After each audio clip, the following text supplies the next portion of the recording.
जैसे कि last episode में हमने देखा कि तांग शैंग अब गॉड बन चुका है और बाकी सभी श्रेक डेविल्स भी सेट हो गए हैं और इन्होंने आपस में शादी कर ली है और फिर अब सभी श्रेक डेविल्स गॉड रियलम में पहुंच गए हैं अपने अपने गॉड पोजीशन को इनहेरिट करने के बाद। अब हमारे सामने सीजन 2 आया है और अब हम इसी को कंटिन्यू करेंगे। हम इसको डिटेल में एक्सप्लेन करेंगे जहाँ एक एक चीज की पास्ट स्टोरी आपको बताई जाएगी। तो अगर वीडियो थोड़ा लंबा हो जाए तो आप उसे अंत तक जरूर देखना और फिर कमेंट में जरूर बताना कि आपको डिटेल में वीडियो पसंद है या फिर सिर्फ एक्सप्लेन। तो कहानी की शुरुआत में हमें एक गांव दिखाया जाता है जहां एक घर में एक लड़का मेडिटेट कर रहा है और उसके अंदर से एक लाइट निकलती है कि तभी वो लाइट ऊपर चली जाती है और तांग शैंग उसे नोटिस करता है। तांग शैंग गॉड रियलम में है और उसे समझ आ जाता है कि एक नए सितारे का उदय हो गया है, यानी एक नायक जन्म ले चुका है। वो अपने महल में आता है और जीवू से कहता है कि दोलो कॉन्टिनेंट में परिस्थितियाँ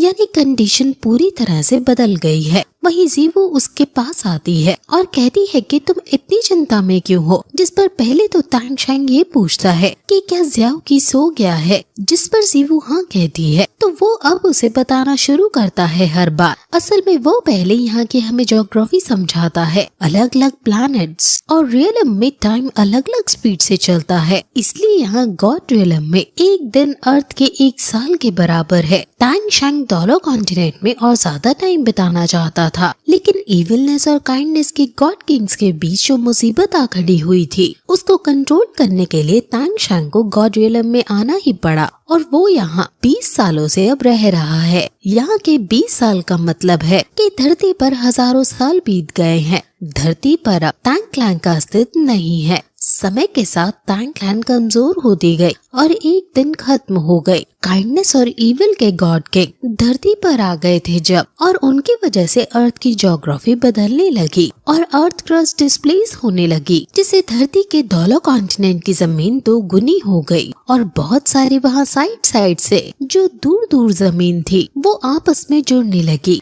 तांग शैंग अब मॉर्टल रियलम में इंटरफेयर नहीं कर सकता है, वो सिर्फ उसे देख सकता है। 4000 साल पहले वेस्ट के अंदर जो सन मून कॉन्टिनेंट था वो दोनों कॉन्टिनेंट से जा टकराया और उसने कई कॉन्टिनेंट्स के साथ वहाँ जंग यानी युद्ध छेड़ दिया। दोलो कॉन्टिनेंट जिसके पास तांग शैंग के हिडन वेपन थे, उन्होंने सन मून कॉन्टिनेंट से युद्ध किया, लेकिन फिर भी वो सन मून कॉन्टिनेंट के आगे नहीं टिक पाए। तांग शैंग के टाइम पर यानी 10,000 साल पहले सिर्फ 2 ही एम्पायर थे, एक था तियानडो एम्पायर और एक था जिंगलो एम्पायर। लेकिन अब अलग अलग कॉन्टिनेंट्स आपस में मर्ज होने की वजह से यहाँ 4 एम्पायर क्रिएट हो गए हैं, जिनके बीच हमेशा कॉन्फ्लिक्ट चलता रहता है। इन सभी के पास आधुनिक हथियार हैं और ये इस कॉन्टिनेंट का शायद डार्क फेज है। तांग क्लैन को समय के पहिए ने निगल लिया, जिसकी वजह से तांग क्लैन की स्ट्रेंथ 4000 सालों में तबाह हो गई थी। मैं यहाँ गॉड किंग हूँ, लेकिन फिर भी मैं तांग क्लैन को बचाने के लिए कुछ नहीं कर सकता हूँ। जिस क्लैन को मैंने अपने हाथों से बनाया था वो मेरे सामने ही टूट गई और इससे दर्द भरी बात भला मेरे लिए और क्या हो सकती है। लेकिन जीवू उसे और ज्यादा बर्डन और स्ट्रेस ना लेने को कहती है और उसे समझाती है कि तांग क्लैन इसलिए टूट गई क्योंकि ये दुनिया प्रोग्रेस कर गई। तांग शैंग भी समझ जाता है और कहता है कि अब लगता है कि दोलो कॉन्टिनेंट में अब एक सितारे ने जन्म लिया है और उसकी किस्मत तांग क्लैन के साथ जुड़ी हुई मुझे नजर आ रही है। मैंने उसके भाग्य को और अच्छे से देखने की कोशिश की, लेकिन अभी ज्यादा अंदर घुसने पर सब धुंधला धुंधला सा मुझे दिखा। शायद गॉड किंग्स किसी का भी भाग्य देख सकते हैं, इसलिए तांग शैंग ये सब कर रहा है। जीवू उसे बताती है कि उसके पेरेंट्स हमेशा दोलो कॉन्टिनेंट की बात किया करते थे और जरूर अब बहुत कुछ यहाँ होने वाला है। अब फिर हम धरती पर दोलो कॉन्टिनेंट पर व्हाइट टाइगर क्लैन और उसके बड़े से महल को देखते हैं, जहाँ ड्यूक की बहुत बड़ी तस्वीर लगी हुई थी।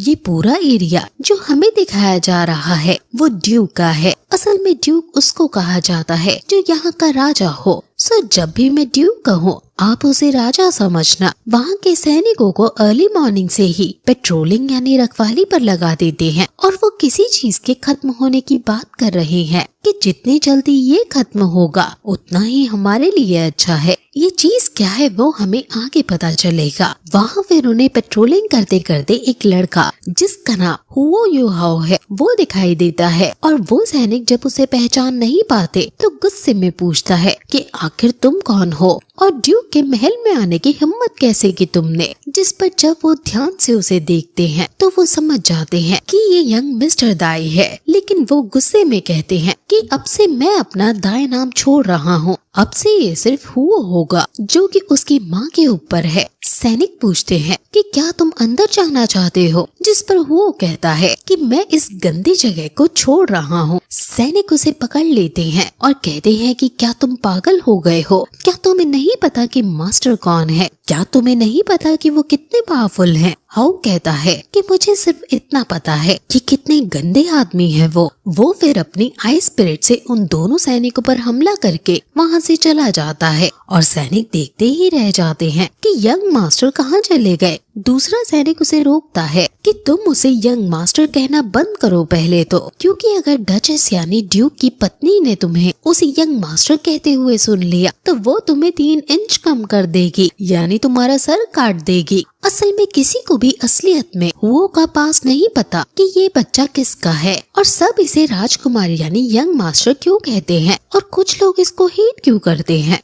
ड्यूक यहाँ आने ही वाले हैं, इसलिए सैनिक फिर से जल्दी से पेट्रोलिंग पर लग जाते हैं। वहीं हम ड्यूक को देखते हैं जो अपने सैनिकों के साथ वापस आ रहे हैं, और वो कुछ टेंशन में हैं और कुछ सोचते हुए आ रहे हैं कि तभी उन्हें हुओ की झलक दिखती है, और जब वो आंख मूंदकर फिर से ठीक से देखते हैं तो वहाँ कोई नहीं था। असल में वहाँ हुओ है और वो पेड़ के पीछे छुप गया है, और वो याद करता है कि कैसे डचेस यानी महारानी ने उसके साथ बुरा किया और उसकी माँ को इतना जलील किया। महारानी ने उसे और उसकी माँ को महल से निकाल दिया और शेड में रहने पर मजबूर किया। वहाँ उन्होंने बहुत बुरी हालत में अपना गुजर बसर किया। वहाँ उन्हें अच्छे खाने पीने की भी सुविधा नहीं दी जाती थी, और उनके लिए ये एक काल कोठरी के समान था, और इस वजह से उसकी माँ कुपोषण यानी माल न्यूट्रिशन का शिकार होती गई और एक दिन बेहोश हो गई, और अब वो अपनी आखिरी सांस गिनने लगी थी। वो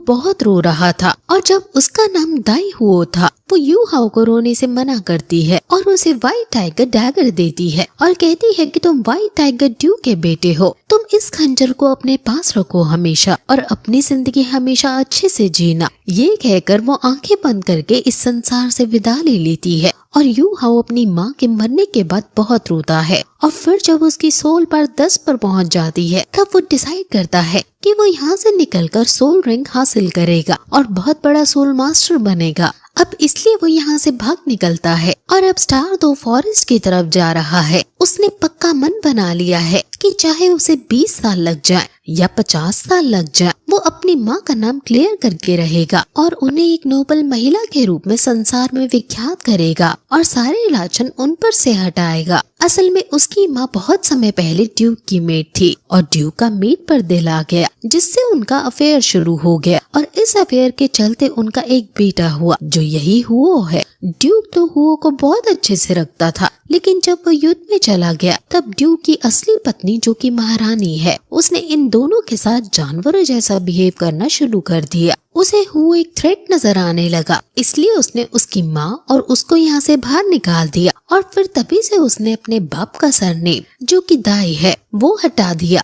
और अपनी माँ का सरनेम जो कि हुओ है वो लगा लिया। अब स्टार दो फॉरेस्ट की तरफ चलते हुए उसे कई दिन बीत जाते हैं। वो अलग अलग रास्तों पर चलता हुआ आगे बढ़ रहा है और लगातार 6 दिन चलने के बाद वो स्टार दो फॉरेस्ट के नजदीक पहुंच जाता है। स्टार दो फॉरेस्ट सबसे बड़ा जंगल है और वो यहाँ का मैप देखने लगता है ताकि अपने लिए सोल बीस्ट मार सके। एक सोल रिंग लेने के बाद वो सोल वॉरियर से सोल मास्टर बन जाएगा, इसलिए वो फुल मोटिवेटेड है आगे बढ़ने के लिए। उसका पानी खत्म हो जाता है, इसलिए आगे तालाब पर वो पानी भरता है और वहीं वो फिशिंग करता है। फिशिंग करते करते वो व्हाइट टाइगर डैगर के बारे में सोचने लगता है कि आखिर इसमें ऐसा क्या खास है और मेरी माँ मुझे उनका बेटा क्यों बता रही है। मैं कभी ये स्वीकार नहीं करूँगा कि वो मेरे पिता है। वो अब अपनी स्पिरिट आइज का यूज करता है और फिशेस को लोकेट करता है और एक भाला जो उसने लकड़ी से बनाया है उसे पानी में देकर मारता है और 2 मछलियाँ सीधे उस भाले से लगकर बाहर आ गिरती हैं और वो उनको पकड़कर अब खाने लगता है। उसने पकाकर खाना शुरू भी नहीं किया था कि तभी वहाँ एक लड़की आ जाती है जो कहती है कि ये तो बहुत टेस्टी लग रहा है, क्या तुम इन फिशेस को बेच रहे हो? ये तो बहुत टेस्टी लग रही हैं। कितने की दोगे तुम मुझे ये? इस पर हुओ स्माइल करता हुआ कहता है कि तुम इससे फ्री में ले सकती हो। ये सुनकर वो तुरंत उसकी फिश लेकर खाने लगती है, लेकिन तभी उसका दोस्त आता है जो बहुत जेंटलमैन लग रहा है और वो कहता है कि अभी इस लड़के ने तो इसका एक बाइट भी नहीं खाया है और तुम इसका छीन कर खाने लगी। वो इस पर मजाक में हंसते हुए कहती है कि तुम अपने काम से काम रखो ना। वो खुश होकर उसके दोस्त को भी फिश ऑफर करता है, जिस पर वो कहता है कि पहले तुम खाओ और अगर बचे तो तुम हमें दे सकते हो। और क्या तुमने ये फिशेस नदी से पकड़ी हैं? जिस पर वो हाँ कहता है और कहता है कि मेरे पास बहुत सारी हैं, तुम ले सकते हो। वो अब ले लेता है और उसे अपना नाम बीबी बताता है और इस लड़के का नाम तांग्या है। वो भी उन्हें अपना इंट्रो यानी परिचय देता है और तांग्या को ये फिश बहुत ज्यादा अच्छी लगती है और वो तो 7वें आसमान पर चढ़ जाती है। ये 15-16 साल की चुलबुली लड़की है और ये टैंग सेक्ट से बिलोंग करती है। ये सब साथ में बढ़िया फिश खाते हैं और अब वो उनसे विदा लेकर जाने लगता है। बीबी पूछता है कि आखिर तुम कहाँ जा रहे हो? जिस पर जब वो स्टार तो फॉरेस्ट बताता है तो बीबी कहता है कि वो तो पास में ही है। वो उसे रास्ता बता देता है, जिस पर वो वहाँ से चला जाता है और उसके जाने के बाद बीबी सोचने लगता है कि जरूर ये सोल रिंग लेने के लिए वहाँ जा रहा है, लेकिन इसकी सोल पावर तो वीक है। अभी वो अपनी लाइफ को वहाँ इतने खतरनाक जंगल में जाकर रिस्क में क्यों डाल रहा है? हाँ, अभी हुओ की सोल पावर कम है, जिस वजह से ये अभी बहुत कमजोर है, लेकिन फिर भी ये फुल डिटरमाइंड है। वहाँ बहुत सुंदर सुंदर पौधे और झरने हैं और उनको क्रॉस करता हुआ ये आगे बढ़ रहा है। वो काफी अंदर इस जंगल में आ जाता है, लेकिन वहाँ एक जगह उसे किसी जानवर के अपने पास आने की आहट आती है और तभी पीछे से एक बड़ा बंदर उस पर हमला कर देता है। वो उसे बचने की कोशिश करता है और वो उसे डॉज करता जा रहा है। बंदर भी उसके पीछे पड़ गया है और हुओ को दिक्कत हो रही है। बंदर अपने मुंह से एक बार निकालकर उस पर अटैक करता है और हुओ अपने व्हाइट टाइगर डैगर का यूज करके उससे बचता है और व्हाइट टाइगर सक्सेसफुली उस अटैक को डॉज कर लेता है और हुओ अब वहाँ से भागने लगता है, लेकिन बंदर फाइनली उसे पकड़ ही लेता है। वो अपने पैरों से उसे बचने की कोशिश करता है और फिर वो डैगर को उसको घुसा देता है, जिससे बंदर दर्द के मारे उसे दूर फेंक देता है और अब गुस्से में उसको मारने के लिए आगे बढ़ता है। लेकिन अब वो आई स्पिरिट का यूज करके उसे लोकेट करता है और फिर डैगर को उसको मारने लगता है। जब भी वो डैगर का यूज करता है उसके अंदर से एक लाइट जलती है, यानी ये डैगर एक खास डैगर है। वो बीस्ट वहीं मर जाता है, लेकिन अब वो भी बहुत वीक हो गया था और उसके अंदर बिल्कुल जान नहीं बची थी। वो एक पेड़ के किनारे बैठता है और उस बीस्ट के अंदर से व्हाइट सोल रिंग निकलती है, लेकिन अभी हुओ के अंदर इतनी ताकत नहीं है कि वो इसे अब्सॉर्ब कर सके। इस बड़े से बंदर को विंड बेबून कहते हैं और इसकी सोल रिंग उसके सामने है, लेकिन तभी वहाँ एक आइस वॉर्म स्पिरिट बीस्ट उसके सामने आ जाता है और उसके अंदर से बहुत ज्यादा ठंड आ रही थी, जिससे वो वहीं जम जाता है और फिर ये एपिसोड यहीं खत्म हो जाता है। गाइस, ये सोल लैंड 2 सोल लैंड 1 जैसा ही अच्छा है और अब इसकी यहाँ से सोल मास्टर बनने की जर्नी स्टार्ट होगी और ये टैंग शैंग से कैसे जाकर कनेक्ट होगा वो ट्विस्ट आपको जरूर पसंद आएगा। इसका अगला एपिसोड सैटरडे को रिलीज होगा और अब से हम सैटरडे को ही सोल लैंड आपको सबसे पहले एक्सप्लेन कर दिया करेंगे। सो आप हमारे साथ बने रहिए। अगर सैटरडे से पहले आपको अगला एपिसोड देखना है इसका, तो वो एनिमे में नहीं पर कॉमिक में रिलीज हो गया है और उसे आप हमारी वेबसाइट मिस की एनिमे पर जाकर देख सकते हैं। कॉमिक की स्टोरी थोड़ी बहुत एनिमे की स्टोरी से अलग होती है, लेकिन इनका बात एक ही होता है। वहाँ हमने और ज्यादा डिटेल में ग्राफिक्स के साथ एक्सप्लेन किया है। सो आप मिस की एनिमे पर जाकर जरूर देखें। लिंक कमेंट या डिस्क्रिप्शन बॉक्स में दिया गया है।